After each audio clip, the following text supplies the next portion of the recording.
A humble young woman went to a job interview, but everything changed the moment she stepped into the mansion. As she looked at a large portrait on the wall, her heart started racing, and then she asked, "Ma'am, why is the father of my daughter in the portrait hanging in your house?" Julia Fowler stood in front of the gate, her stomach in knots. The Hartford mansion rose before her like a palace out of an old movie. At 26, a single mom to a 4-year-old girl, Julia never thought she'd end up there. But losing her job at the restaurant where she'd worked for 3 years left her no choice. Bills don't wait, and the ad for housemaid for a historic estate seemed like her only lifeline. She took a deep breath, straightened her worn blouse, and rang the bell. The door opened to reveal a middle-aged woman with her hair pulled into a perfect bun and the stern look of a school principal about to hand out detention. "You must be the new applicant," the woman said, giving Julia a head-to-toe inspection. "I'm Mrs. Thompson, the housekeeper. Come in." Julia stepped inside and immediately felt small. The entrance hall was enormous. Crystal chandeliers hung from a ceiling so high it seemed to disappear. A grand mahogany staircase curved up to the second floor, and the marble floor was polished so well Julia could see her own warped reflection in it. "Wow," she said before she could stop herself. "This place is bigger than the whole grocery store where I shop." "Mrs." Thompson gave her a disapproving look, though Julia thought she saw a tiny twitch at the corner of her mouth, almost a smile. "Mrs. Hartford will see you in the sitting room. Follow me, and please try to keep your comments to yourself." As they walked through what felt like endless hallways, Julia tried to remember the path, but it was impossible. A right turn, then a left, another hallway, and a staircase that came out of nowhere. It was a maze of luxury, and she was already lost. They arrived at a room with huge windows. In the center, seated in an armchair, was Eleanor Hartford. The family matriarch looked to be around 60, with the upright posture of a ballerina, soft gray hair styled in perfect waves, and a pearl necklace that probably cost more than everything Julia owned. "Mrs. Hartford, this is Julia Fowler," the housekeeper announced. Eleanor looked up from her teacup and studied Julia the way someone might examine a questionable painting. "Sit down, Miss Fowler." Julia obeyed, sitting on the edge of the armchair and trying to look professional. She folded her hands in her lap, sat up straight, and waited. "Do you have experience as a housemaid?" Eleanor's voice was steady and direct. "Not exactly, ma'am," Julia admitted, deciding honesty was her best bet, "but I worked 3 years as a waitress in a busy restaurant. I know how to clean, stay organized, deal with difficult customers, and I have a 4-year-old daughter, so I really understand the idea of cleaning a mess while another one is being made." Eleanor raised an eyebrow, clearly not expecting that answer. "A daughter?" "Yes, ma'am. Mia. She stays with my best friend during the day. It won't affect my work. I promise." Silence. Eleanor took a slow sip of tea, her eyes never leaving Julia's face. The room grew tense. Julia started to regret bringing up Mia. Then, surprisingly, Eleanor smiled, just a small smile, but a real one. "I like honesty, Miss Fowler, and I like women who don't bend easily." Eleanor gently set down her teacup. "You're hired. Mrs. Thompson will explain your duties." Julia blinked. Stunned. "Really? Just like that?" "I have a good instinct for people," Eleanor said as she stood with grace. "And something tells me you have the kind of strength this house needs. Don't disappoint me." "I won't, ma'am. You can count on me." Julia almost jumped out of the chair, excitement written all over her face. "Mrs." Thompson led Julia back through the hallways, explaining schedules, responsibilities, and house rules. Julia tried to focus, but her heart was still pounding from the excitement. Finally, something was going right in her life. They were walking down the main hallway when Julia noticed the walls. Huge gold-framed portraits covered nearly every inch. Generations of Hartfords stared out solemnly from their frames. Men in suits, women in elegant dresses, children who looked far too serious for their age. And then Julia stopped walking. Her whole body froze. She stared at one large, commanding portrait in the center of the wall. A young man smiled confidently at the camera. Deep brown eyes, a slightly crooked smile. That dimple in his chin, the same dimple Mia had. The air left Julia's lungs. No, it couldn't be. It wasn't possible. Miss Fowler? Mrs. Thompson's voice sounded far away, muffled. Are you all right? You look pale. Julia couldn't answer. Her heart was pounding so hard she could hear it in her ears. That face. Those eyes. She knew every detail of that face because she saw it every day, reflected in her daughter's little face. It was him, Eric, the man who had vanished from her life 5 years ago without explanation, without saying goodbye, without a trace. The man she had searched for during months before finally giving up. The man who never knew she was pregnant. Mia's father. She heard footsteps behind her and slowly turned around. Eleanor Hartford was standing there, watching her with an expression that mixed curiosity with something deeper concern, maybe, or fear. Julia pointed at the portrait with a trembling hand. Her voice came out steady. Ma'am, she swallowed hard, forcing the words out. Why is the father of my child in the portrait hanging in your house? The silence that fell over the hallway was heavy and suffocating. Eleanor Hartford visibly turned pale. Her eyes widened, shifting from Julia to the portrait and back again. Mrs. Thompson let out a muffled gasp, bringing her hand to her mouth in shock. Eleanor stepped forward, her voice low and controlled but filled with urgency. Mrs. Thompson. Each word came like a command. Clear this hallway immediately. Everyone out now. The housekeeper hesitated only for a second before turning and rushing down the hallway, motioning frantically at the staff who had begun to appear out of curiosity. Doors closed quickly. Fast footsteps echoed. In less than a minute, the hallway was empty. Only Julia and Eleanor remained, the portrait of Eric watching them silently. Eleanor fully turned to Julia, her face filled with a storm of emotions, shock, confusion, and something Julia couldn't quite name, fear, hope. Eleanor took a deep breath, trying to stay composed. You're coming to my office now, and you're going to tell me everything. Absolutely everything. Julia nodded, still staring at the portrait. The man who had left her, the man who had vanished, Mia's father, was there, smiling from the walls of the Hartford mansion, and Julia was about to find out why. Eleanor Hartford walked ahead with firm steps, but Julia noticed that her hands were trembling slightly. The office was at the end of another long hallway, and with every step, Julia felt her heart tighten even more. When they entered, Eleanor closed the door with excessive care, as if afraid someone might hear. The office was elegant and serious. Bookshelves covered the walls. A mahogany desk stood at the center, and the scent of old leather and polished wood hung in the air. Eleanor pointed to a chair across from the desk. Sit down. Julia obeyed, crossing her arms defensively. Eleanor walked to a sideboard, poured herself a glass of water with still shaking hands, and slowly turned around. That portrait, Eleanor began, her voice calm but tense. That's my son, Jacob Hartford, heir to Hartford Investments. Julia let out a short, humorless laugh. Jacob? That's funny. The man I knew went by Eric. Just Eric. No fancy last name, no mansion, nothing but a backpack and stories about traveling the world. Eleanor closed her eyes for a moment, as if gathering strength. Explain from the beginning.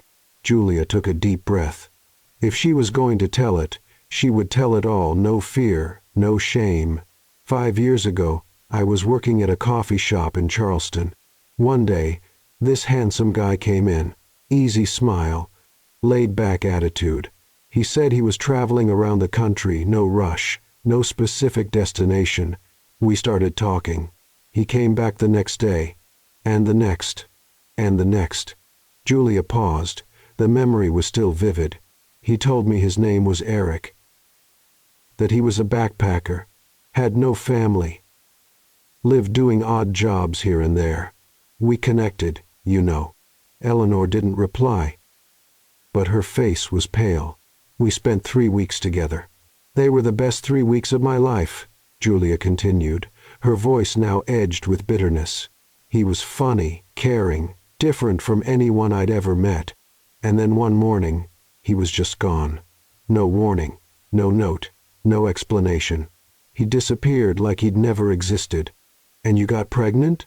Eleanor said softly. Bingo, Julia clapped once sarcastically.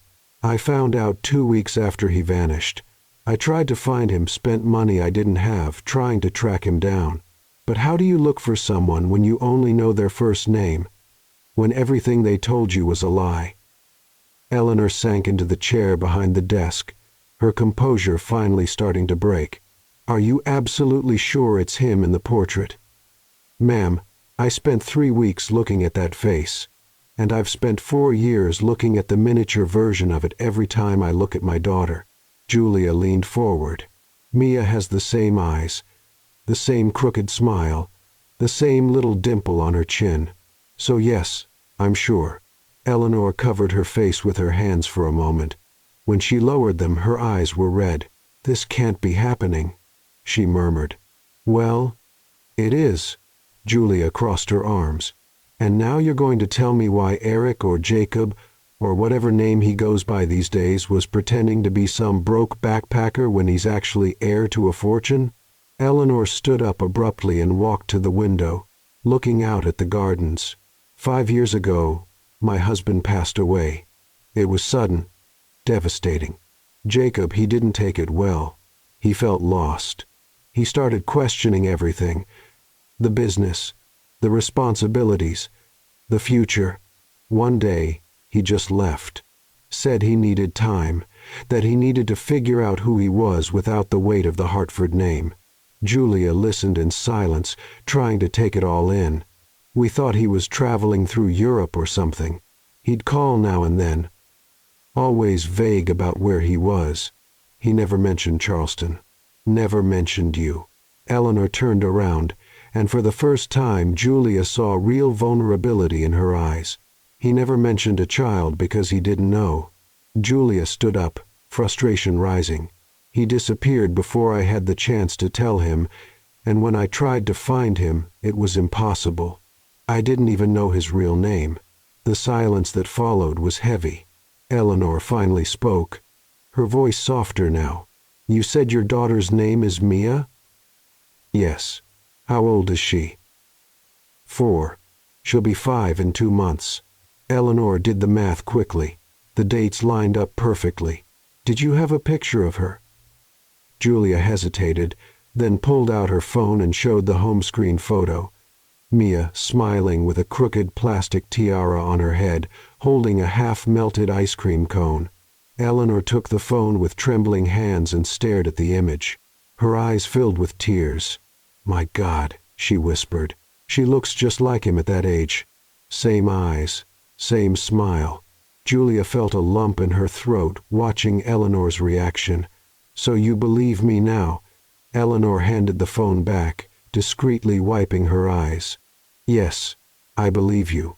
She sat back down, suddenly looking older, more tired. And now we have a huge problem. What problem? Julia raised an eyebrow.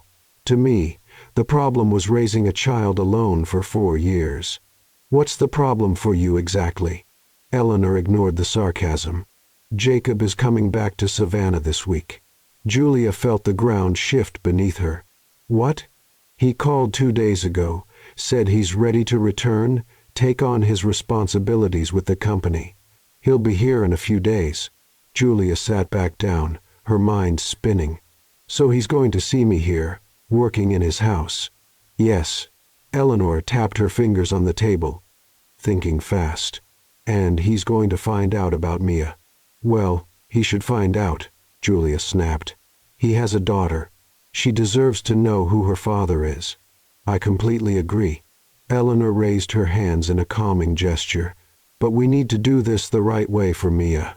This is going to be a huge shock for Jacob and for the child, too. Julia hated to admit it, but Eleanor was right. What do you suggest?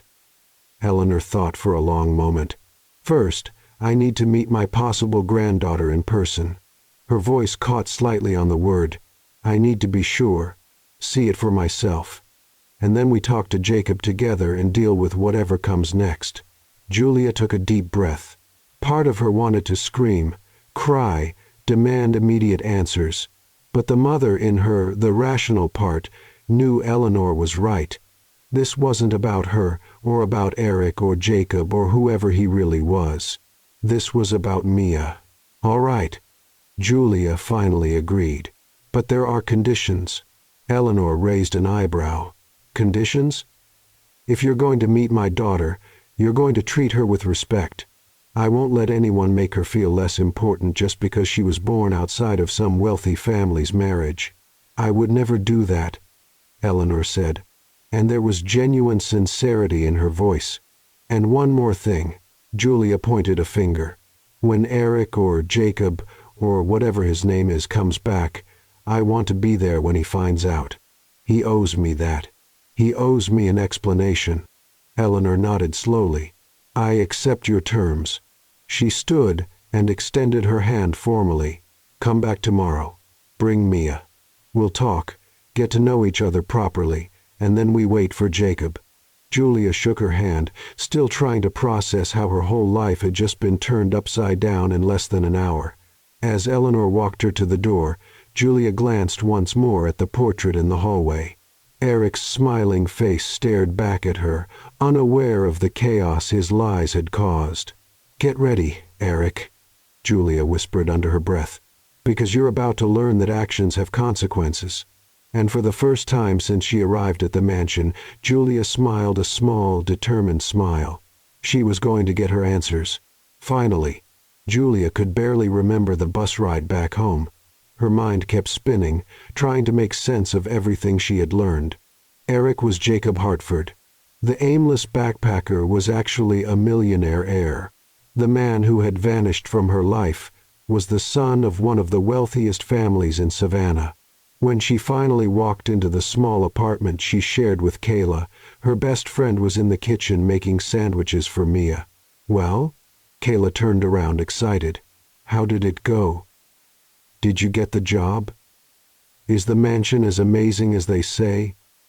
Julia let her bag fall to the floor and dropped onto the worn-out couch. Kayla, you're not going to believe what happened. Kayla picked up on the tone right away and quickly took Mia to the bedroom to watch a cartoon. She came back and sat beside Julia. What is it? Were they rude to you? Did they treat you badly? Worse. Julia covered her face with her hands. I found Mia's father. Kayla blinked, confused. What do you mean you found him? He was at the mansion. Not exactly, he was in a portrait at the mansion.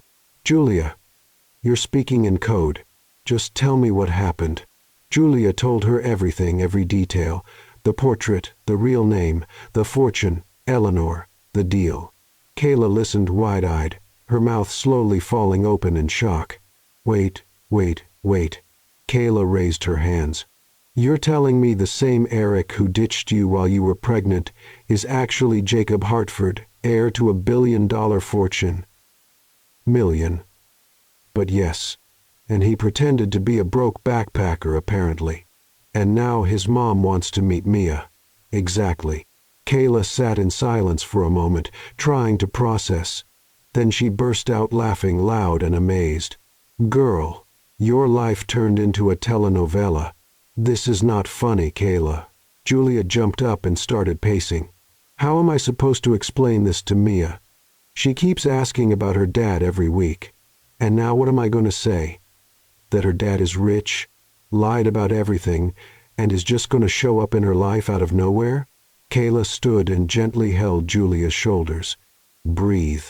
You're going to handle this the way you handle everything, one step at a time. She gave her an encouraging smile.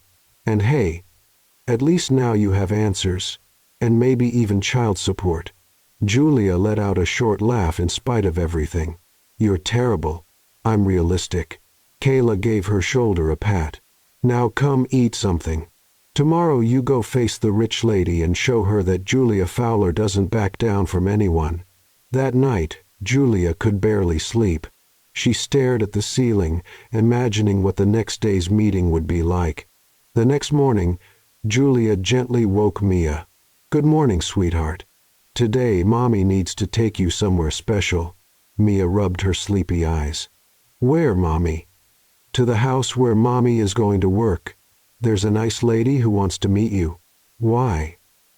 Julia smiled as she brushed her daughter's curls. Because you're too special not to be known.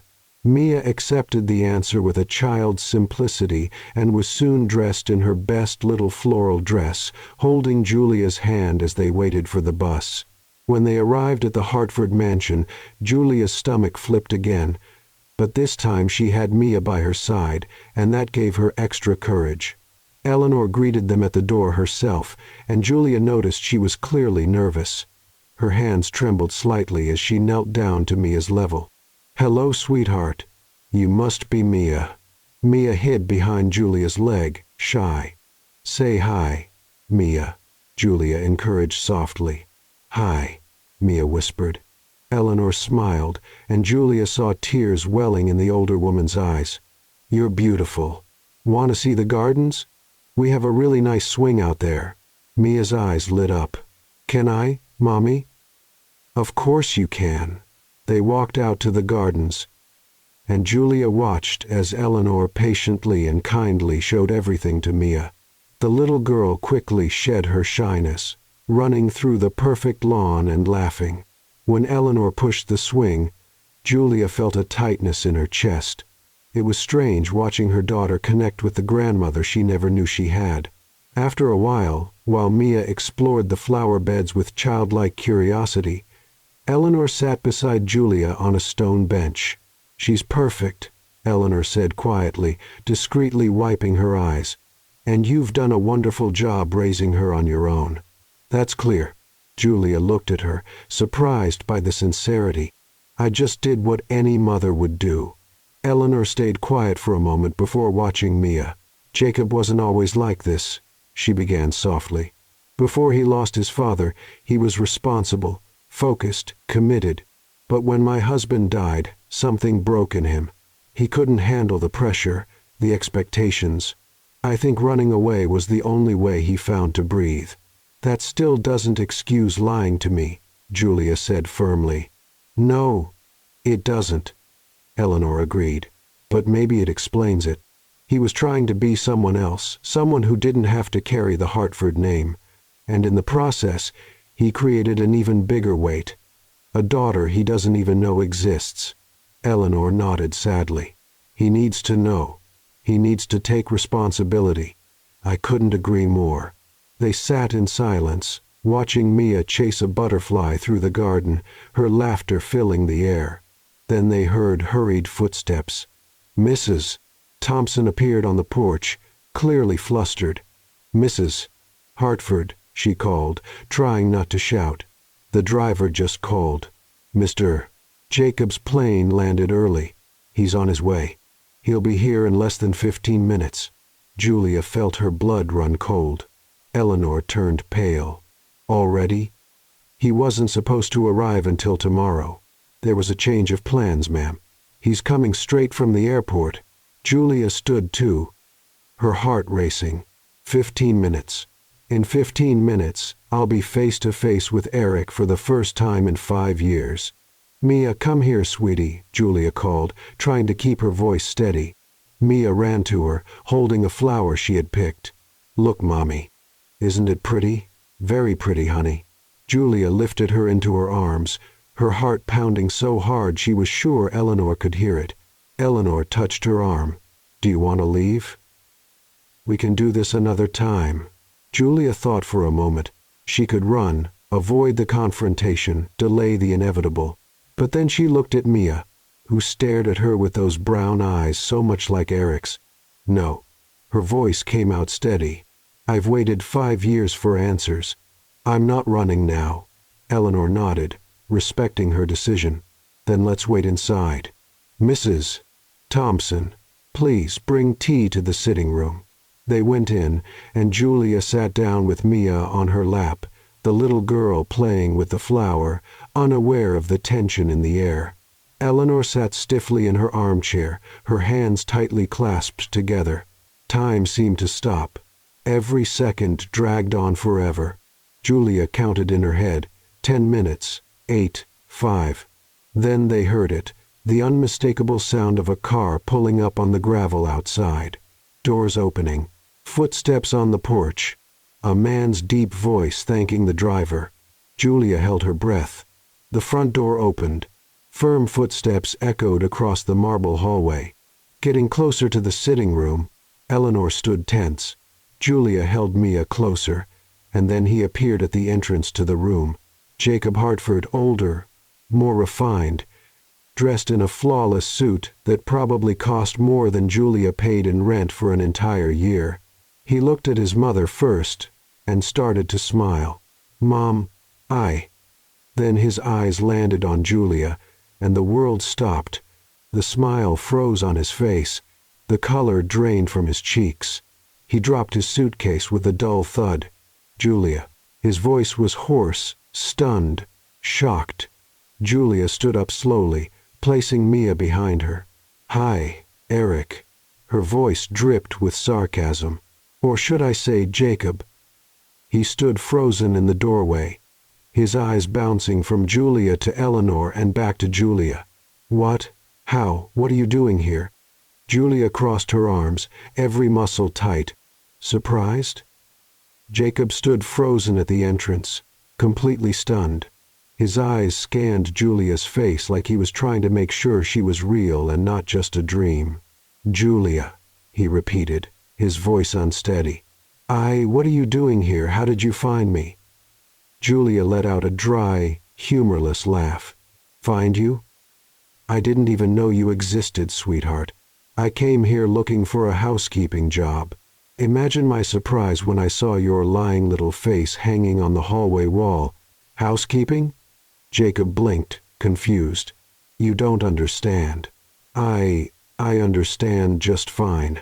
Julia stepped forward, sarcasm sharp in every word. "Let me guess, Eric the backpacker doesn't exist. He was just a fantasy, a made-up character so you could play with regular people while running away from your rich boy life." Jacob opened his mouth, but no sound came out. Eleanor stood up, her sharp voice cutting through the tense silence. "Jacob Hartford, you are going to sit down and explain everything right now." Jacob looked at his mother, then at Julia, completely lost. "Mom, I don't know what's going on. Sit down." Eleanor pointed to the armchair with an authority that left no room for argument. Jacob sat down mechanically, sinking into the armchair like a student called to the principal's office. Julia stayed standing, arms crossed, looking at him with a mix of anger and long-held pain. "Explain," Eleanor ordered. "Now."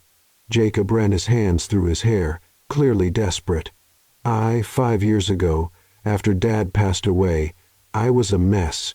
I couldn't breathe in this house, in this city, in this life. All the expectations, the pressure, the company, it was too much. So you ran away like a coward," Julia added, her voice sharp. "I needed to disappear, to be someone else, someone without the weight of the Hartford name. So I traveled, used another name, pretended to be someone different, and you lied to a woman who trusted you." Julia shot back. "Told me sweet stories about living free and without commitments, when in truth you had a fortune waiting for you. I wasn't lying about my feelings." Jacob took a step toward her. "Those 3 weeks were the most real of my life. I was myself with you, not the Hartford heir. Just me." "How convenient," Julia said bitterly. "You were yourself using a fake name, hiding your whole life." "There's another word for that, Jacob. It's called manipulation." "That's not what it was," he protested. "When I left Charleston, I was planning to come back. I was going to tell you everything. But you didn't, did you?" Julia felt the tears burning but refused to let them fall. You vanished like smoke. No note, no explanation, nothing. Do you have any idea what it was like trying to find you? Spending money I didn't have to track someone who didn't even exist? Jacob turned pale. You tried to find me? Of course I did.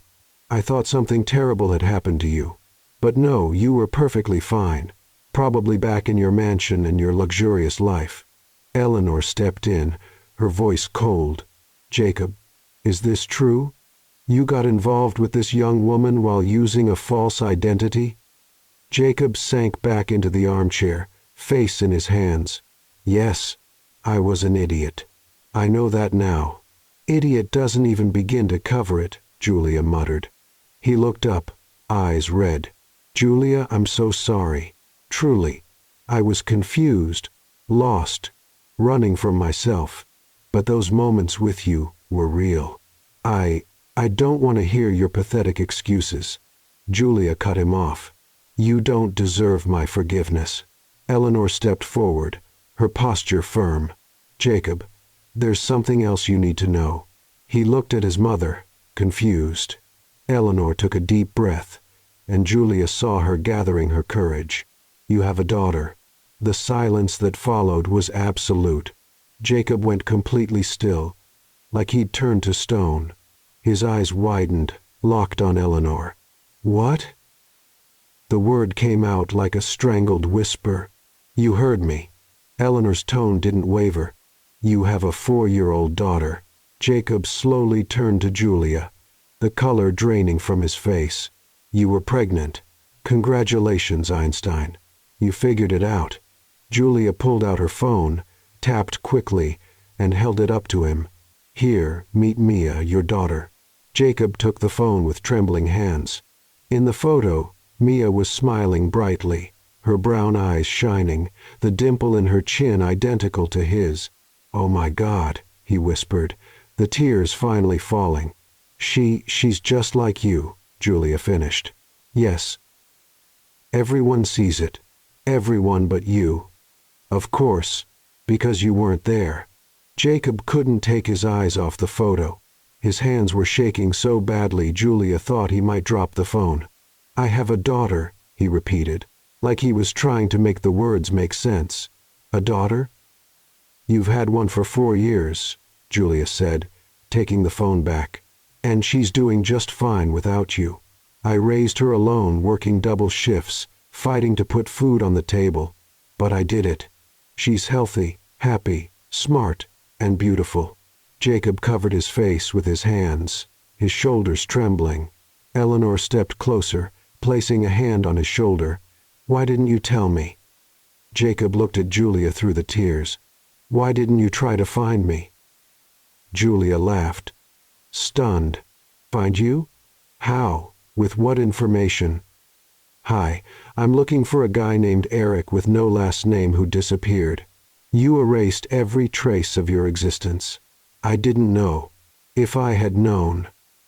But you didn't. And that's the point. Julia felt the anger rise again. You disappeared. You walked away.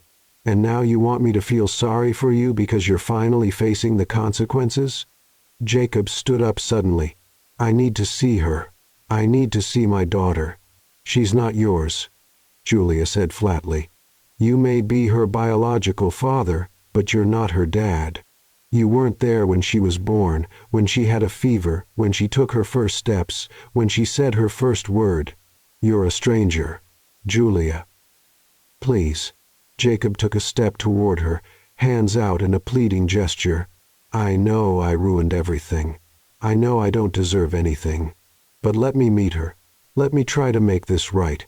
Julia was about to respond when they heard soft footsteps running down the marble hallway. Mommy! Mia's high-pitched voice echoed. Mommy, where are you? Julia turned quickly. Mia appeared at the doorway, running with her pink backpack bouncing behind her. She had gone to the bathroom with Mrs. Thompson. But now she was back. I'm right here, sweetheart. Julia opened her arms, and Mia ran straight into them. And then it happened. Jacob saw the little girl in person for the first time. Not a photo, but the real child. Flesh and blood. The same brown eyes. The same wavy hair. The same dimple when she smiled at her mother. He staggered backward, grabbing the armchair to keep himself from falling. Mia noticed the strange man and shyly hid behind Julia's legs, peeking out with curiosity. "Who's he, Mommy?" Julia looked at Jacob, who stood completely frozen, tears running freely down his face.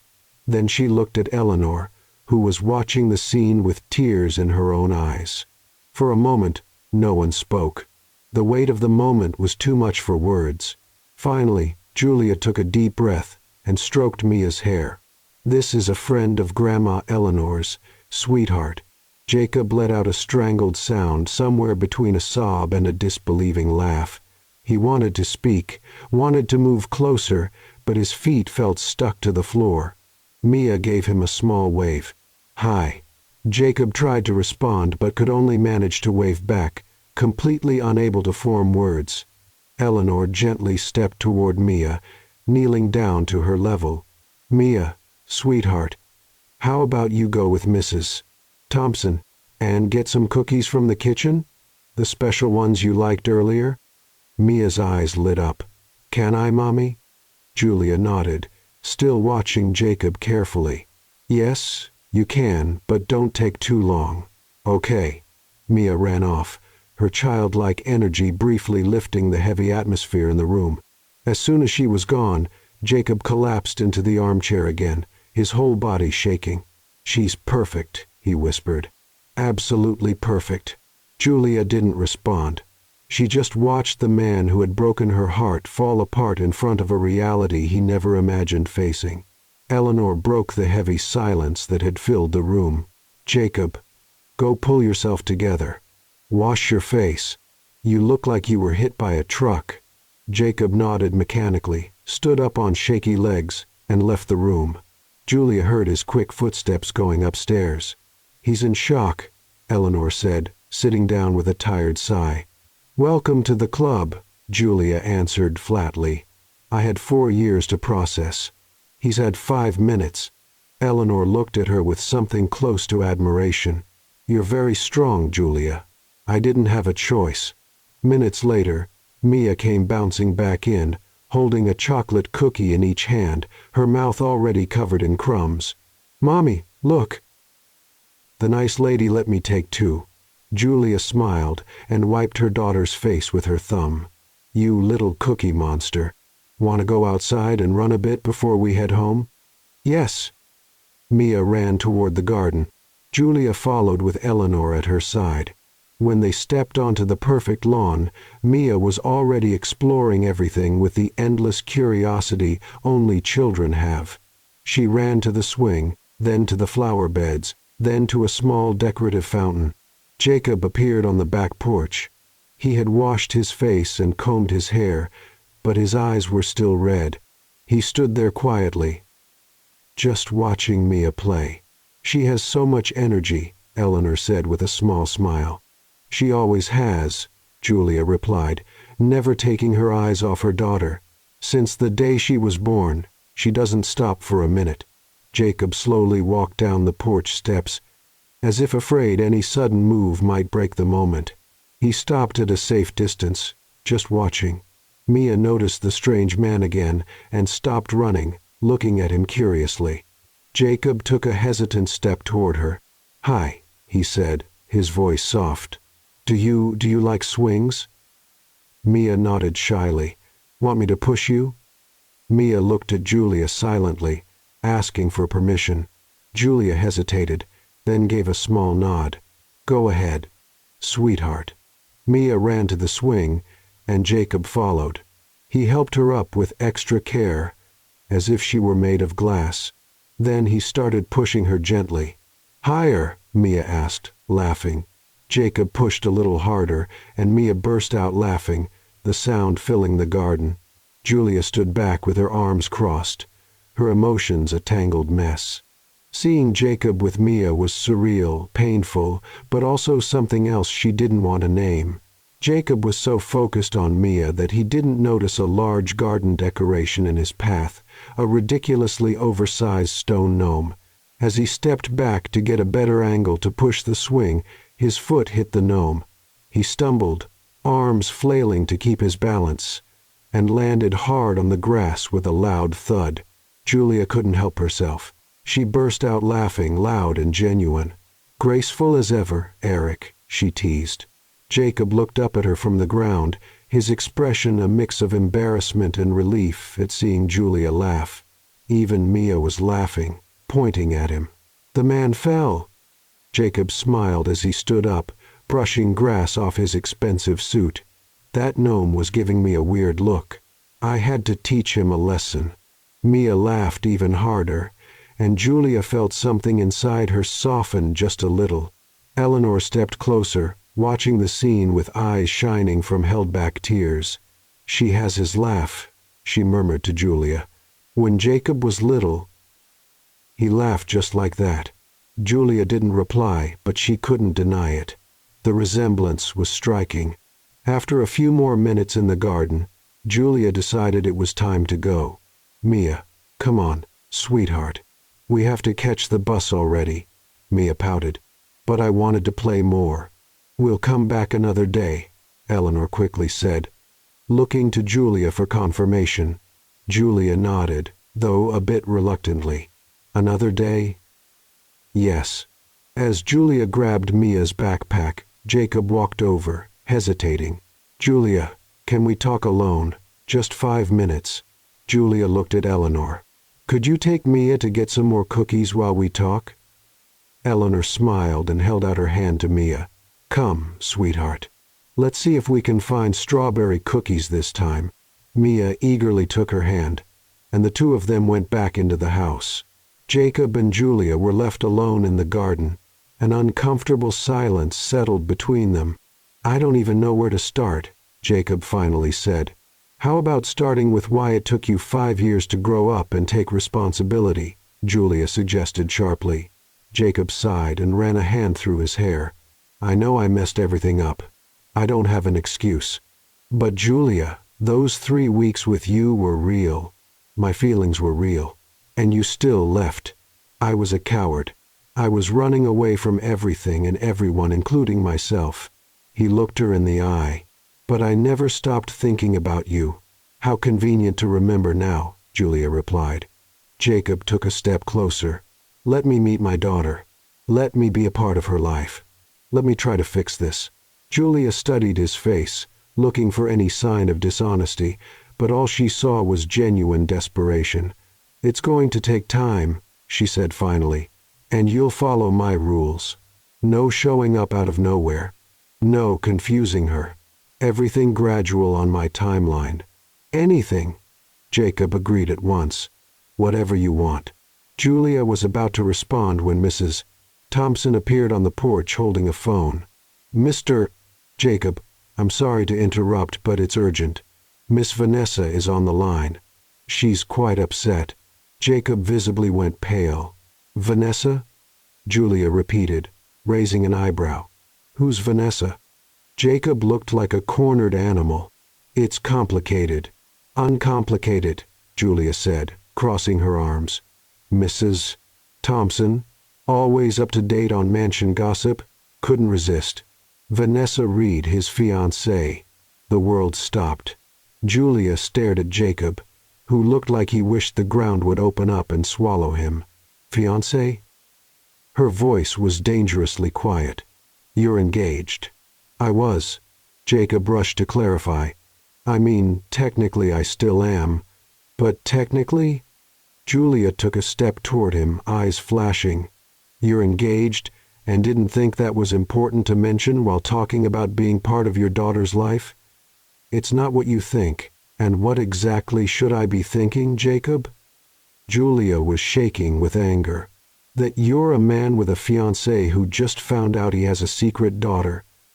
How do you think your bride-to-be is going to feel about that?" "I'm going to break it off," Jacob said desperately. "I was planning to do it even before I knew about Mia." "Sure you were," Julia replied, her voice dripping with sarcasm. Mrs.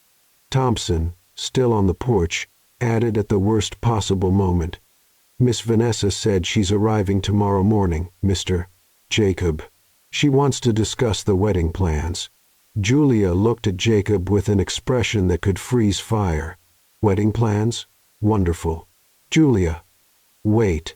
No. Julia raised a hand. I don't want to hear it. You're the same coward from 5 years ago. The only difference is you wear an expensive suit now. She turned toward the house and called out firmly, Mia, we're leaving. Mia came running, a cookie in each hand again. All ready, Mommy? Yes. Eleanor appeared behind Mia, sensing the tension. Julia, thank you for your hospitality, Mrs. Hartford, Julia said formally, but I think it's best if we don't come back anytime soon. Julia, please, Jacob begged, following her. Let me explain. Julia turned to him at the mansion's entrance, Mia holding her hand. You know what the difference is between you and a real man, Jacob? She didn't wait for an answer. A real man doesn't run away, doesn't lie, and definitely doesn't get engaged while hiding a secret daughter. I didn't know about Mia, but you knew you'd left me with no explanation. You knew you were a coward, and still you kept being one. She picked Mia up and walked out the front door without looking back. Jacob stood in the hall, Eleanor beside him, the sound of the door closing echoing like a gunshot. You're engaged? Eleanor asked, her voice cold. Mom, I can explain. Then explain quickly, because Vanessa Reed is arriving tomorrow morning. The next morning, the Hartford mansion was in chaos. Mrs. Thompson rushed back and forth, organizing everything for Vanessa Reed's arrival, while whispering frantically with the other staff about what had happened the day before. I heard he has a secret daughter, one of the maids murmured. And the mother is the new employee, that Julia woman. Another added. Imagine when Miss Vanessa finds out. Eleanor appeared in the hallway, and everyone fell silent instantly, hurrying back to their work. But the tension in the air was thick. Jacob was in the office, phone in hand, trying to gather the courage to call Vanessa and cancel her visit. But before he could dial, the sound of tires on the gravel driveway echoed outside. She had arrived. Vanessa Reed stepped out of a bright red convertible, her high heels clicking sharply on the ground. She was tall, blonde, impeccably dressed in an outfit that probably cost more than 6 months of Julia's rent. Huge sunglasses covered half her face. Jacob, darling. She entered the mansion as if she owned it, dramatically removing her sunglasses. I've missed you so much. We have so many wedding details to sort out. Jacob came down the stairs, his face pale. Vanessa, we need to talk. Of course, darling, but first, she noticed Eleanor. Eleanor, how are you? The mansion looks divine as always. Vanessa. Eleanor replied politely but with a chill. That's when Mrs. Thompson appeared, and behind her, to Jacob's horror, was Julia. She had come back that morning, convinced by Eleanor over the phone to give the situation one more chance, especially for Mia's sake. Julia stopped in the hallway, facing Vanessa. The two women sized each other up instantly. Oh. Vanessa looked Julia up and down with thinly veiled disdain. You must be the new maid. Julia smiled with false sweetness. That's right. And you must be the surprise fiancé. Pleasure to meet you. The tone in Julia's voice made it clear it was no pleasure at all. Vanessa frowned, sensing something strange in the air. Jacob, darling, who exactly is this woman? Jacob opened his mouth, but no sound came out. He looked helplessly from Julia to his mother. It's a long story. Eleanor stepped in diplomatically. I've got time, Vanessa replied, crossing her arms. Julia decided she wasn't going to sit through all the drama. You know what, I don't need this in my life. She turned to Eleanor. Mrs. Hartford, thank you for the opportunity, but I'm quitting. No, Eleanor and Jacob said at the same time. Vanessa looked at everyone, more confused and annoyed by the second. Can someone please tell me what is going on here? Vanessa, Jacob began, his voice steady. We need to talk privately. You can say it in front of everyone, Vanessa replied coldly. After all, we're practically family. Jacob took a deep breath. I can't marry you. The silence that followed was absolute. Vanessa blinked several times, as if unsure she'd heard him right. What?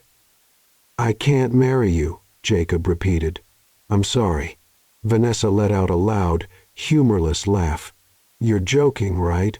This is some kind of test. It's not a test. I'm serious.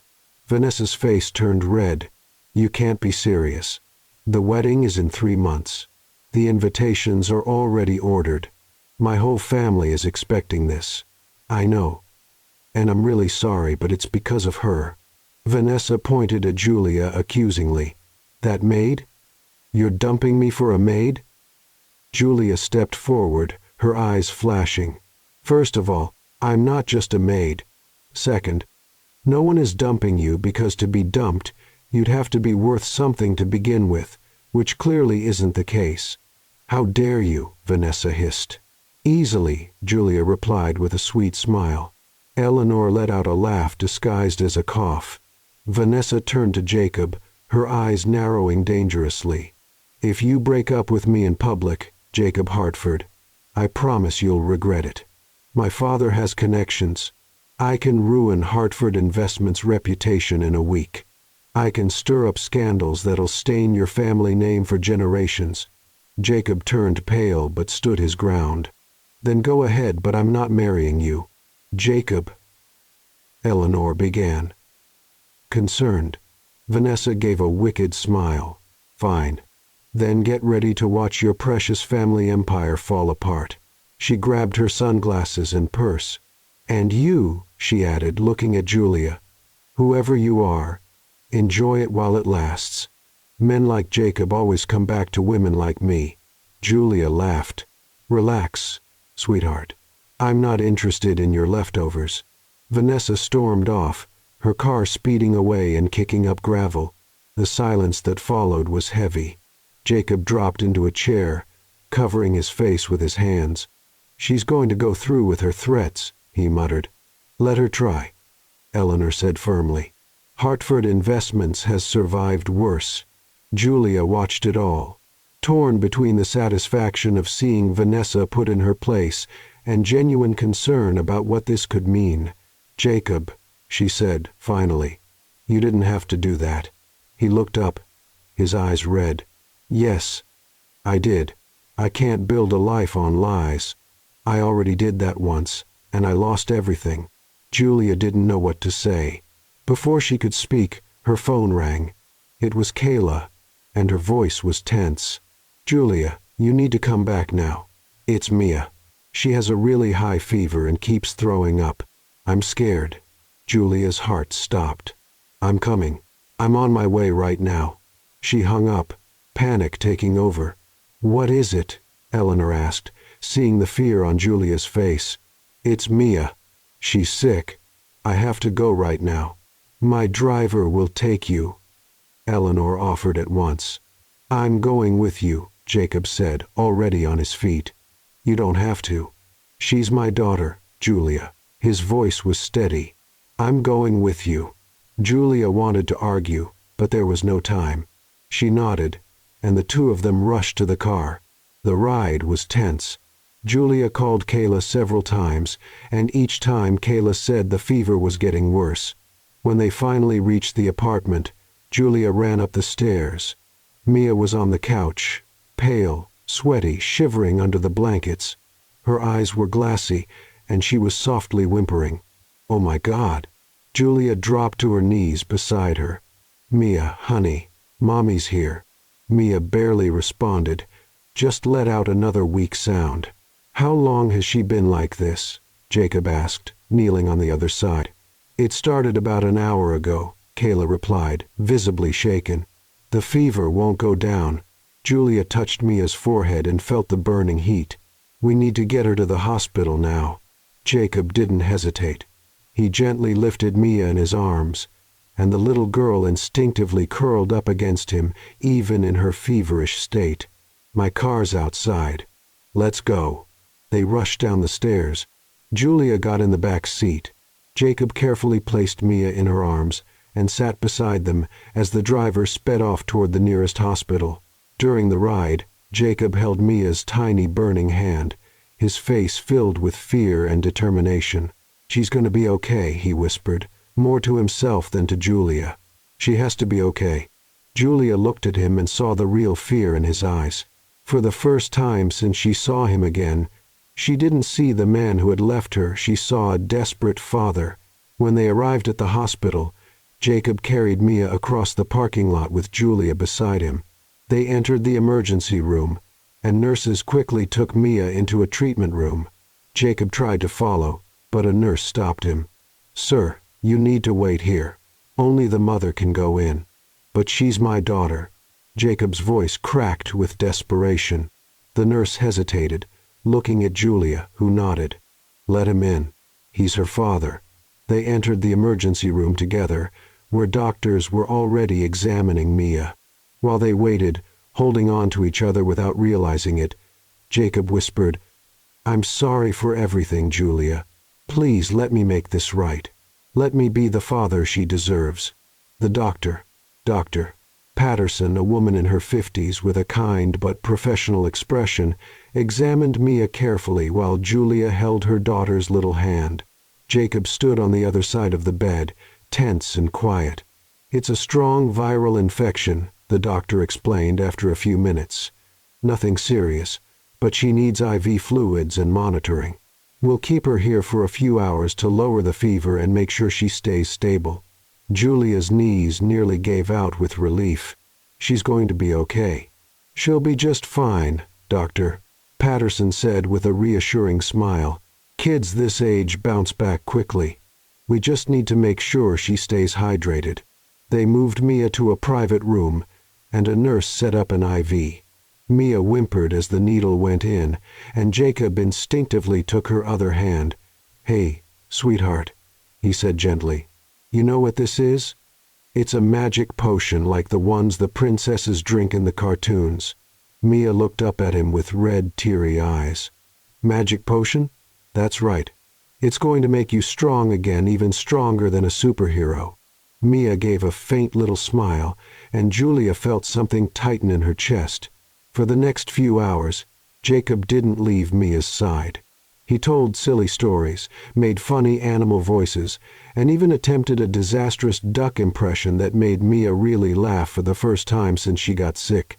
"That duck is broken," Mia said, her voice still weak but amused. "Broken? I'm the best duck in all of Savannah," Jacob replied, making even more ridiculous noises. Julia watched from her chair in the corner, her emotions swirling inside her. Seeing Jacob with Mia like this patient, funny, truly caring, was breaking down the walls she had built around her heart. "You're good with her," Julia admitted quietly. Once Mia finally fell asleep, her fever starting to fade. Jacob looked at the sleeping girl, his eyes shining. "She's amazing. You've done an amazing job raising her." "I didn't have a choice." Jacob was quiet for a long moment. Then he stood and moved closer to Julia. He pulled up a chair and sat beside her, their voices low so they wouldn't wake Mia. "Julia," he began, his voice full of emotion, "I need to tell you the truth, all of it." Julia crossed her arms defensively, but didn't stop him. "When I met you in Charleston, I was running away from everything. The company, the responsibilities, the expectations. My father had just died, and I was falling apart. I couldn't be Jacob Hartford. That name, that last name was just too heavy." He ran a hand through his hair. The emotion was clear on his face. "So I became Eric, just a regular guy.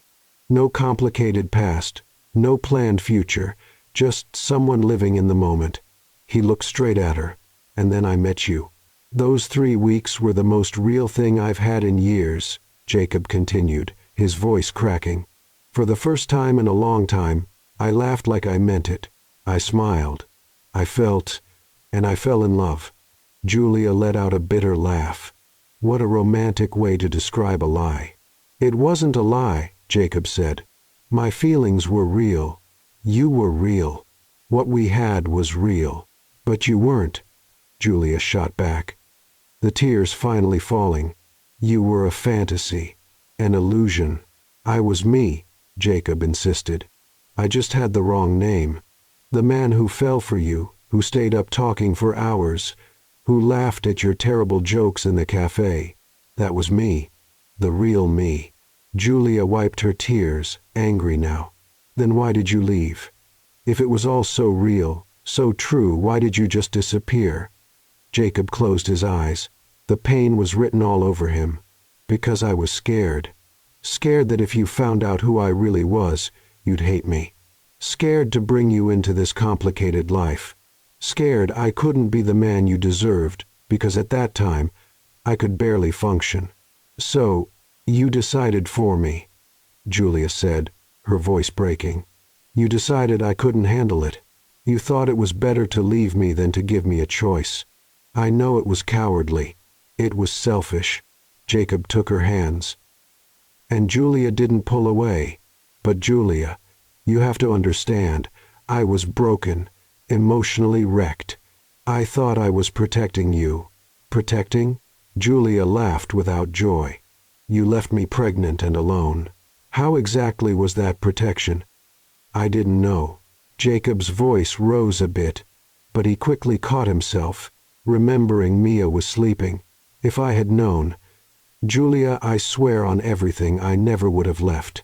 Never. Julia looked at him, searching for lies, for signs he wasn't being honest. But all she saw was genuine pain and deep regret. You owe me 5 years, she whispered. 5 years of Mia growing up without a father. 5 years of her asking where her dad was. 5 years of me making up stories and lying to protect her little heart. I know, Jacob squeezed her hands. And I'll spend the rest of my life making it up to you if you'll let me, if you'll give me a chance. Julia was about to answer when they heard a sound from the bed. Mia was moving, waking up slowly. She opened her eyes, still a little groggy from the medicine and fever. Mommy. Her voice was soft. I'm right here, honey. Julia immediately went to the bed, brushing her daughter's hair gently. Mia looked around, confused. Then spotted Jacob.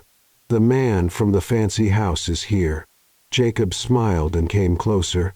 I came to check if you're feeling better. Mia looked at him with that serious focus only children seem to have, like she was studying something important. You're nice, she finally decided. Jacob laughed, the emotion clear in his eyes. You're really nice too. Are you going away again? Mia asked, and the innocence in her voice hit Jacob like a punch. No, he answered, his voice steady. I'm not going anywhere. I promise. Mia seemed satisfied with the answer. Then, without thinking much, without fully understanding the weight of the word, she said something that stopped time. Okay, Dad. The silence that followed was deafening. Julia froze, her eyes wide. Jacob stood completely still, as if he'd forgotten how to breathe. Tears began falling from his eyes before he even realized. What did you say, sweetheart? Julia asked softly. Mia looked between them, confused by their reaction. Dad. He's my dad, right? He looks like me, and Grandma Eleanor said he is. Julia looked at Jacob, who had covered his mouth with his hand, his shoulders shaking. Eleanor told her. Julia whispered. Mia went on, still innocent. Grandma showed me pictures of him when he was little. He had the same eyes as me, she said. He's my daddy. Jacob couldn't hold it in anymore. He knelt beside the bed, taking Mia's small hand with infinite care. Yes, he said through the tears. I'm your dad, and I'm so sorry I wasn't here before. Mia, with the simplicity of children who don't yet understand the complexity of adult emotions, just smiled. That's okay. You're here now. Those simple words, spoken so naturally, broke something inside Jacob. He gently hugged Mia, crying openly. And the little girl just hugged him back, confused but happy. Dad, Mia repeated, trying the word. Are you going to stay forever now? Jacob looked at Julia over Mia's head, his eyes pleading for permission, for forgiveness, for a chance. Julia wanted to stay angry. She wanted to keep her guard up. But looking at Mia so happy to finally have a dad, she felt those walls begin to crack. "He's going to visit a lot," Julia finally said, her voice soft but firm. "But slowly. We need to get to know him better first." Mia nodded, yawning. "Okay, Mommy." She fell back asleep quickly, worn out from the long day. Jacob stayed kneeling beside the bed for a long moment, still holding Mia's hand. When he finally stood up and looked at Julia, she saw something different in his eyes. Determination, purpose, and hope. "Thank you," he whispered, "for giving me this chance." Julia nodded, wiping her tears. "This isn't for you. It's for her." "I know." Jacob looked down at his sleeping daughter. "And I'm going to prove I deserve it every single day. I will." In the days following Mia's release from the hospital, Julia's life changed completely. Mia recovered quickly, and along with her health came something unexpected, a constant request. "Mommy, when is Daddy coming?" It was the third time just that morning. Julia was trying to fold laundry in the tiny living room, while Mia was drawing at the coffee table. "He said he'd come after lunch, sweetheart. I already told you. But has lunch already passed?" Mia asked for the fifth time. "Not yet. What about now?" Still no. Julia sighed but couldn't help smiling. Seeing Mia so excited was comforting, even if it meant hearing the same question every 5 minutes. When the doorbell finally rang, Mia jumped off the couch like she'd been hit by lightning. "It's him! It's him!" She ran to the door and Julia followed. When she opened it, Jacob was standing there with a big smile and a large bag in his hands. "Hey, Champ, how's my girl? Daddy." Mia jumped into his arms and he picked her up, laughing. Julia watched the scene, something warm stirring in her chest. "I brought something for you," Jacob said, setting Mia down and opening the bag. Inside were some Play-Doh, a coloring book, and a giant stuffed unicorn that was nearly the same size as Mia. "Wow," Mia hugged the unicorn. "It's huge. Just like your smile," Jacob said. And Julia rolled her eyes with a smile. "You're going to spoil her." "I've got 5 years to make up for it," Jacob replied. And the sincerity in his voice made it hard for Julia to argue. The following weeks brought an unexpected routine. Jacob visited almost every day, always respecting the times and boundaries Julia set. He played with Mia, took her to the park, and tried with mixed results to fit into their lives. One day he insisted on cooking dinner for them at the Hartford mansion. "You know how to cook?" Julia asked, doubtful, as she watched Jacob tie on an apron in the mansion's enormous kitchen. "Of course. I learned from online tutorials," he admitted, and Julia laughed. "This is going to be a disaster." She was right. Jacob decided to make pasta simple, right? Wrong. He used too much water, not enough salt, and somehow managed to burn tomato sauce in a nonstick pan. "How do you burn sauce?" Julia asked, incredulous, watching the smoke rise. "Pure talent," Jacob replied frantically, trying to open windows as the smoke alarm went off. Mia was laughing so hard, tears rolled down her cheeks. "Daddy burned the food." Eleanor appeared in the kitchen doorway, eyes wide at the chaotic scene. "Jacob Hartford, what did you do to my kitchen?" "Experimental cooking," he offered with an awkward smile. Mrs. Thompson had to step in and quickly put together a proper dinner while Jacob was banished from the kitchen. But despite the disaster, or maybe because of it, it turned out to be one of the most fun evenings Julia had had in years. Watching Jacob laugh at himself, watching him genuinely try, even when he failed, showed a kind of humility she hadn't expected. Later that night, after Mia had fallen asleep on the living room couch with a full belly, Jacob and Julia sat on the porch looking out at the moonlit garden. "You're trying," Julia said softly. "I'm doing my best," Jacob replied. "Even if my best includes setting tomato sauce on fire." Julia laughed. That was impressive, I'll admit. They sat in a comfortable silence for a moment. Julia. Jacob began hesitantly. I know we still have a long road ahead, but are you starting to forgive me? Even just a little? Julia thought carefully before answering. I'm starting to see that you're trying to be different. But forgiveness, that takes time. I've got time, Jacob said firmly. All the time in the world. The next day, that fragile peace was shattered. Julia was at the mansion with Mia when they heard the sound of high heels angrily striking the marble floor. Vanessa stormed in like a tornado, her eyes blazing. So it's true, she pointed at Julia. You're living here now, playing house.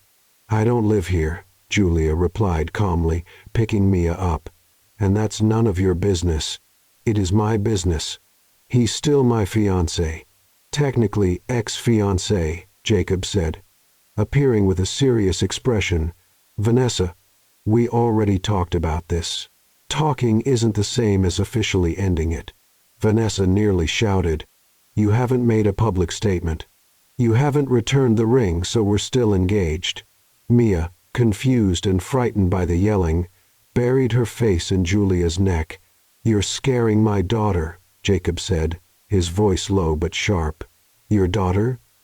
Vanessa let out a hysterical laugh. A bastard child who shows up out of nowhere, and you just accept it? This will ruin your reputation. It'll ruin the Hartford family. Eleanor appeared, her expression ice cold. Vanessa Reed, you will leave my house now or I'll have you escorted out. Not until Jacob admits publicly that he's making a mistake. Jacob stepped forward, shielding Julia and Mia. You know what my mistake was, Vanessa. Getting engaged to someone who only cares about appearances and status. Mia is not a mistake. She's my daughter, and I will absolutely acknowledge her. Vanessa went pale. You wouldn't dare. I'll do more than that, Jacob said firmly. I'm officially ending our engagement. I'll tell all of Savannah I have a beautiful daughter I'm getting to know, and I don't care if it hurts my reputation or the company. My daughter matters more than any business. The silence that followed was total. Vanessa looked around, realizing she had lost. You'll regret this, Jacob Hartford, she said, her voice trembling with rage. All of you will. She stormed off, and the sound of the door slamming echoed through the mansion. Mia lifted her head from Julia's shoulder. She was mean. She was a little mean, Julia agreed, gently stroking her daughter's hair. Jacob stepped closer, still slightly shaking from the adrenaline. Were you serious? Julia asked about the public announcement. Absolutely. Jacob looked at Mia with tenderness. She's my daughter. I won't hide her like she's some shameful secret. I'll shout it from the rooftop of Hartford Investments if I have to. Eleanor came closer and placed her hand on her son's shoulder, pride in her eyes. Your father would be proud. You're finally becoming the man you were meant to be. Jacob looked at Julia, hope shining in his eyes. I'm trying for her, for both of you. Julia felt the walls around her heart begin to crack a little more. The next morning Jacob did exactly what he said he would. He called a press conference at Hartford Investments and stood in front of the cameras with the honesty of someone who had nothing left to hide. Julia was watching from the mansion, Mia playing on the floor beside her while the live broadcast aired on TV. Good morning, Jacob began, his voice steady but filled with emotion.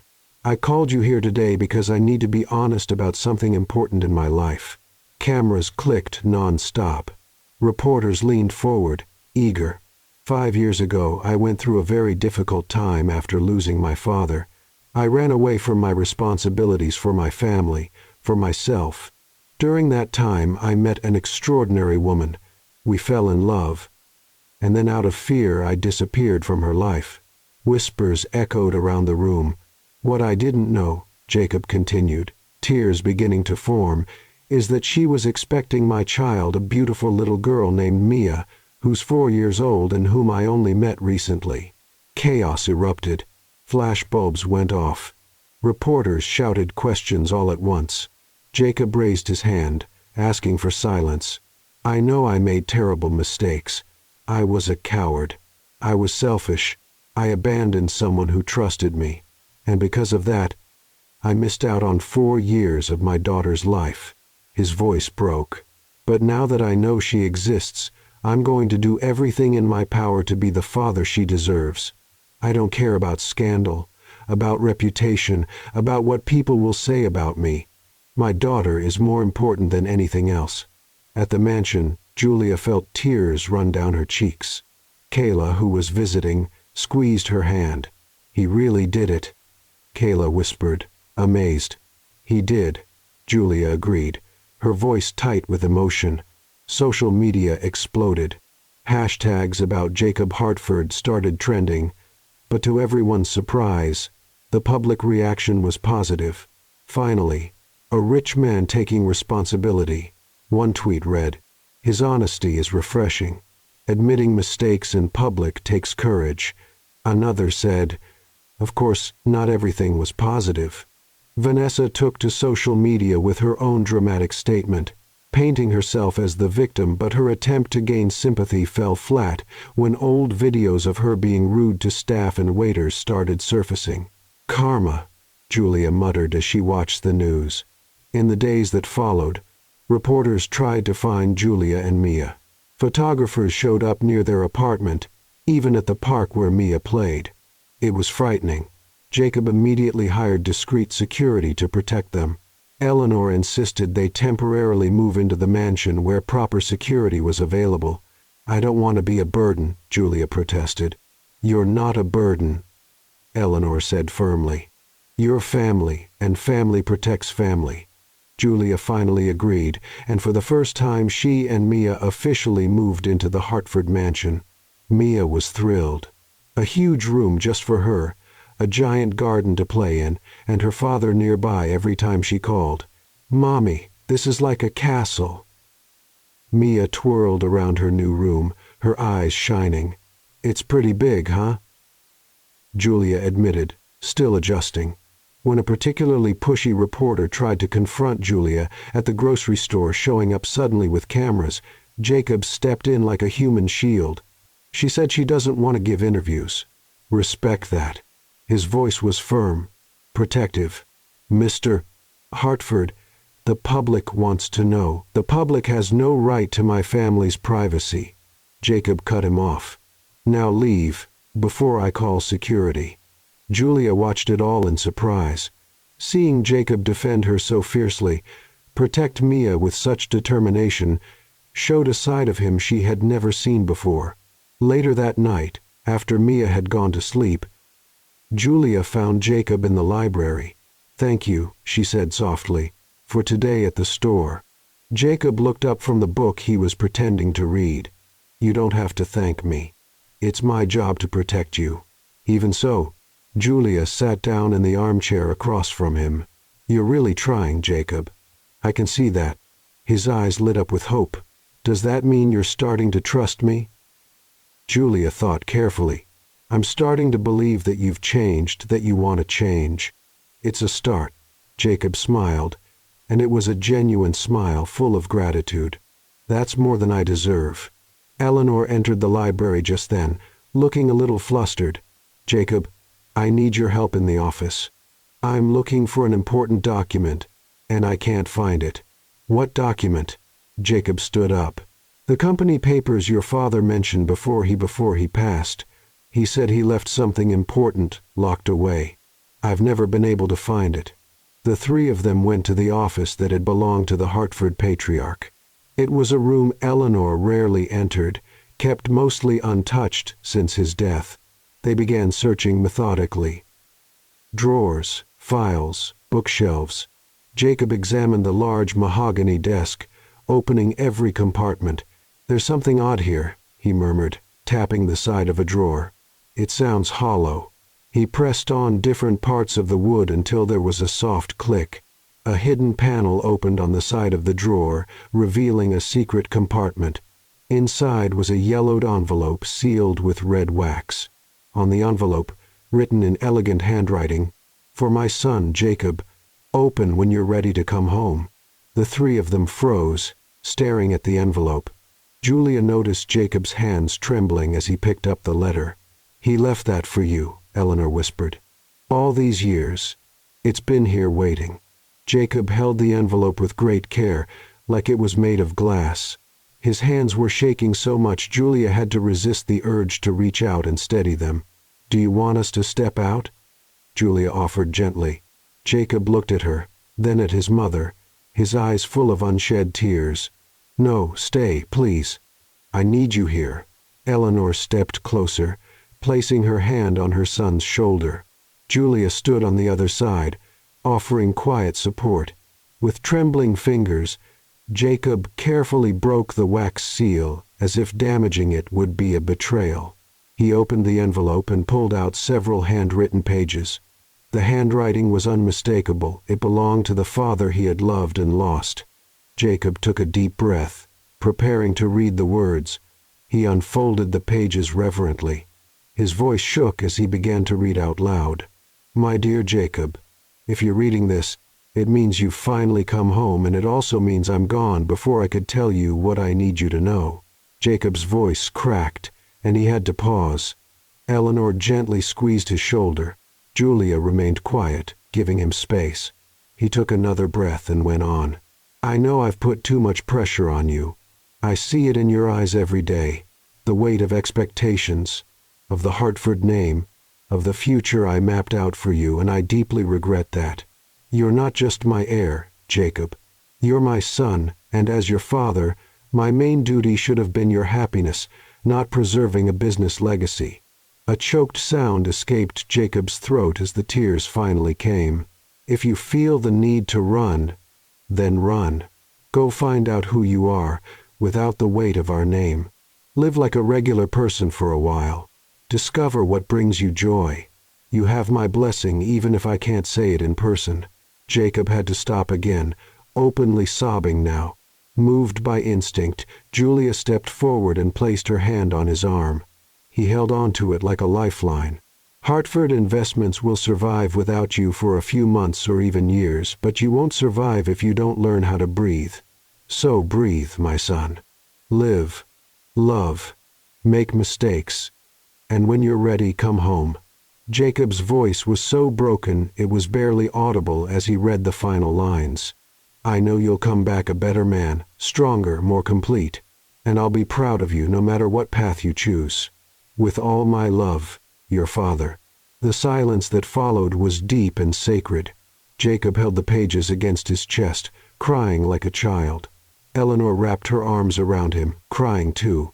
Julia felt her own face wet with tears.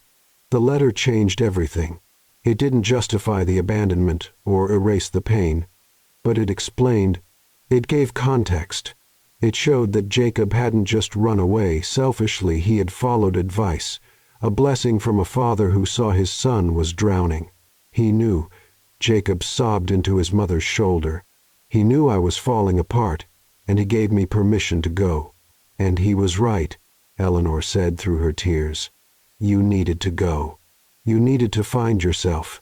Jacob finally pulled away, wiping his face with his hands. He looked at Julia with red, swollen eyes. "Do you understand now?" His voice was hoarse. "Why I did what I did?" Julia nodded slowly. "I understand it better. It doesn't excuse leaving me without a word. It doesn't excuse Mia growing up without her father." She paused, choosing her words carefully. "But I understand that you weren't just being cruel. You were lost.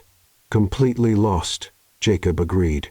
"And when I met you, Julia, for the first time in months I felt found. But then I got scared. I thought if you knew the truth, you'd only see me as the broken heir, not as Eric, the guy who made you laugh at the cafe." Julia stepped closer to him, her voice gentler now. "You were a fool not to let me choose. But I can see now that you were hurting. We both were." Jacob took her hands. Hope shone through his tears. "Can we try again? Not as Eric and Julia, but as Jacob and Julia. Start fresh, but this time with complete honesty." Julia felt her heart speed up. Part of her wanted to say yes right away. But the mother part, the one who had protected Mia alone for years, hesitated. "Maybe," she finally said. but slowly. And you need to prove consistency, Jacob. Not just sweet words and big gestures, real consistency, day after day. I will, he promised sincerely. Every day for you and for Mia. Eleanor, still wiping away tears, smiled through the emotion. I think we need some tea or something stronger. Julia laughed. The tension eased. Definitely something stronger. In the weeks that followed, something shifted between Julia and Jacob. Their conversations became easier, more natural. They laughed together, especially at Jacob's hopeless attempts to do simple things, like the time he tried to put together a dollhouse for Mia and ended up with 3 leftover pieces and the whole thing leaning sideways. How do you even end up with extra pieces? Julia asked, laughing as she looked at the wobbly structure. Special talent, Jacob replied with a crooked smile. Clearly those pieces are decorative. Decorative? Julia raised an eyebrow. They're structural screws. Technical details. Mia just laughed, thinking the crooked house was perfect as it was. Or when Jacob tried to do Mia's hair and ended up with something that looked like a bird's nest. Daddy, my hair looks funny, Mia said, staring into the mirror. It's artistic, Jacob offered, not sounding too sure. Julia had to completely redo it, but she was laughing so hard she could barely hold the comb. Those small mistakes, those honest efforts, showed something important. Jacob was present. He was trying, and Julia could feel her guard slowly starting to come down. One evening, after Mia had gone to sleep, Jacob and Julia sat outside in the garden under the stars. The conversation drifted from light topics to deeper ones. Do you think we can really make this work? Jacob asked, his voice quiet in the dark. The two of us as a real family? Julia looked up at the stars, thinking, I think it depends on you on proving you won't run the moment things get hard. I won't, Jacob said firmly. Never again. Promises are easy to make under pretty stars, Julia replied, but there was a smile in her voice.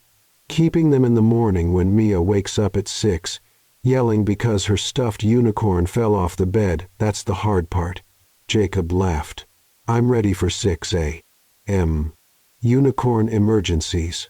I'm ready for all of it. Julia finally looked at him, and their eyes met in the soft light of the garden. Something passed between them, a spark, a possibility, a future that maybe could be real. Jacob leaned in slowly, giving her time to pull away. But Julia didn't. Their lips met in a soft kiss, hesitant, full of years of hurt and newly found hope. When they pulled apart, Julia was blushing. That was a beginning, Jacob offered, hopeful. Maybe, Julia admitted, but she was smiling. In the days that followed, they began cautiously talking about the future, what it would mean to raise Mia together, where they might live, how they'd balance responsibilities. That's when the call came. Jacob was in the office when his phone rang, a headhunter from New York, representing one of the biggest investment firms in the country. They wanted Jacob as their CEO. An incredible salary, international prestige, a chance to start over in a new city far from the scandals of Savannah. It's an amazing offer, Mr. Hartford, the cheerful voice said on the other end. We'll need an answer within a week. Jacob hung up, stunned. New York, a complete change. A chance to run again. The realization hit him like a punch. It would be easy to accept, to convince himself it was about money, about his career, but it would be a lie. It would mean running away from the hard work of building something real here in Savannah. He had to tell Julia.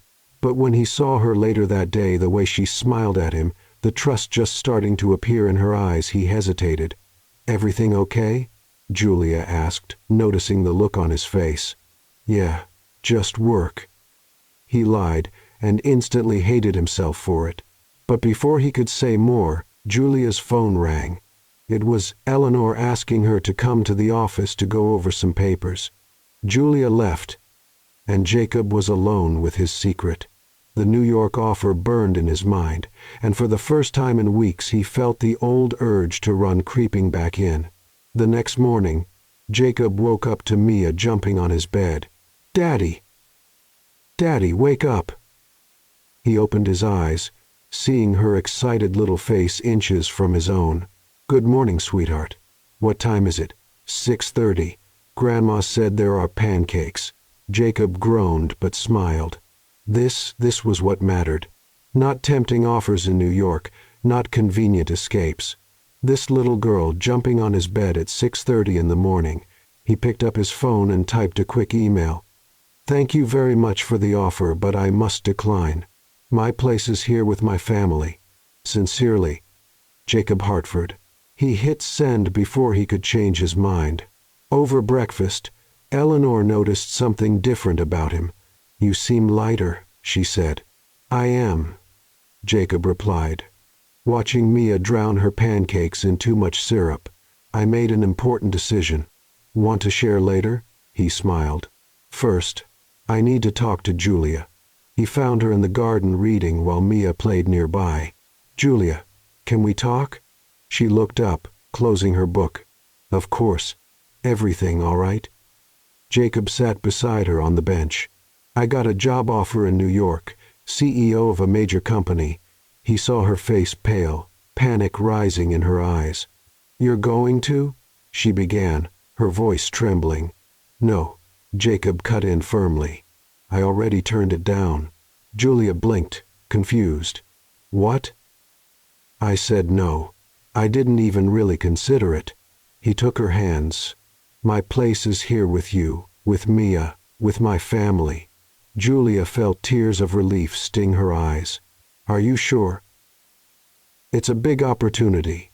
I'm absolutely sure." Jacob squeezed her hands. "No career is worth more than my daughter than you." Julia couldn't help it. She hugged him tightly, burying her face in his shoulder. "Thank you," she whispered, "for staying." In the weeks that followed, Jacob did more than stay. He transformed. He decided that if he was going to be a real father and partner, he had to learn how to live a normal life, not the life of a millionaire heir with staff doing everything, but real life. The results were interesting, like the time he tried to make his own bed and ended up tangled in the sheets. "How did you get stuck?" Julia asked, finding him wrapped up like a burrito. "The bed attacked me," Jacob replied, his voice muffled by the fabric. "Or the time he did his own laundry and threw a red shirt in with the whites, everything came out pink." "Now you have a themed wardrobe," Julia said, holding up a pink pair of boxers. "Pink is masculine," Jacob insisted, but his face matched the color. Trying to change a light bulb ended with Jacob getting a small shock and yelling so dramatically that Mia thought a monster had attacked him.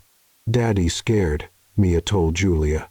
"A little bit," Julia agreed, laughing.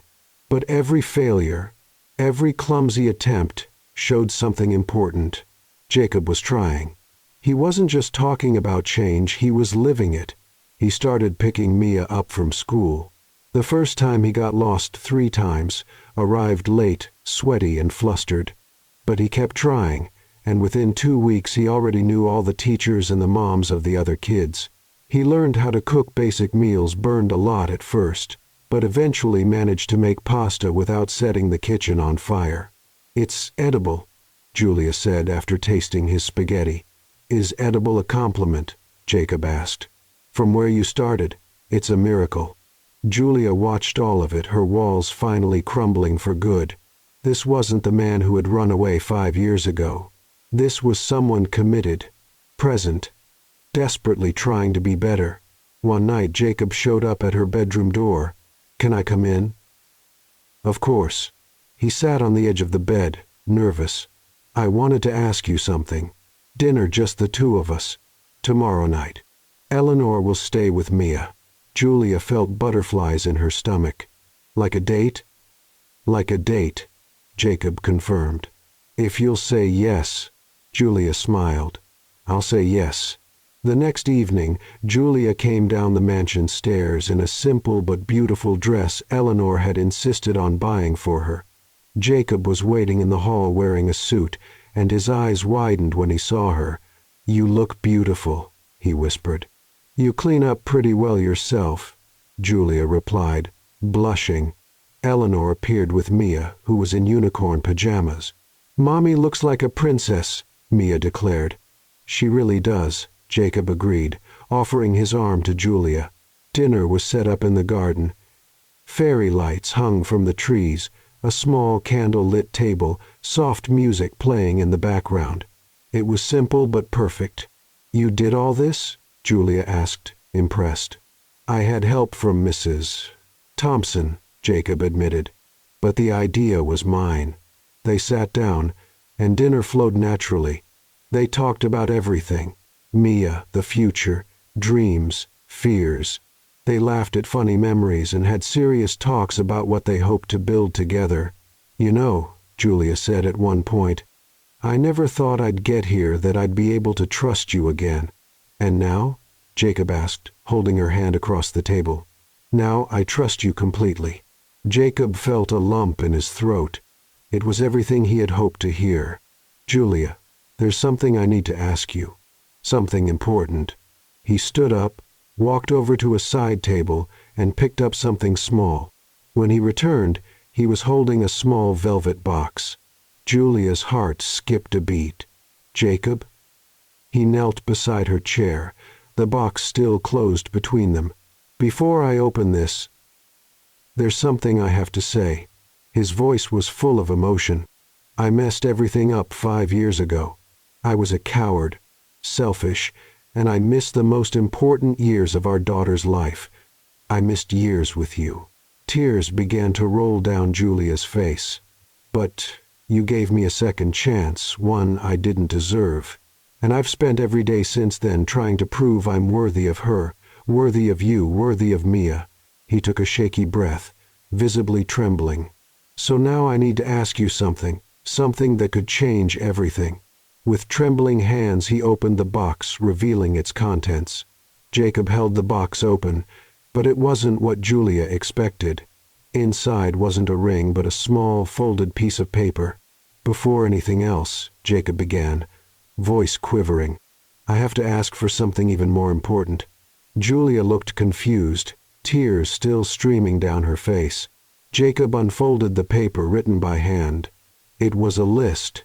"Forgiveness," he read, "for disappearing without explanation, for leaving you pregnant and alone, for missing Mia's birth, her first steps, her first words, for every night you stayed up alone, worried and afraid, for every bill you struggled to pay, for every tear you shed because of me." Julia covered her mouth with her hands, sobbing, "For making you doubt you were worthy of love, for stealing 5 years we'll never get back, for not being there when you needed me most, for being a coward when I should have been brave." He set the paper aside and took her hands.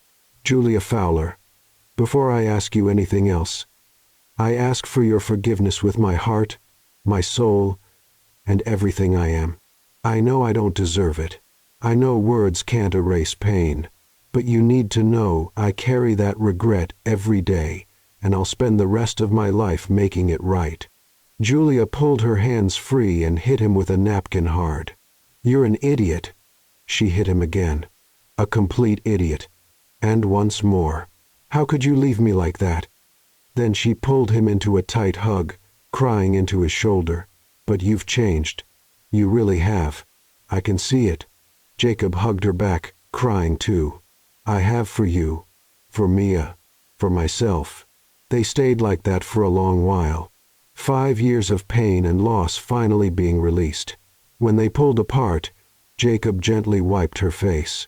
"Now," he said, his voice still rough, "I can ask the other question." He reached into his pocket and took out another box. This one had a ring. Simple, elegant, perfect. "Julia, you've made me a better man.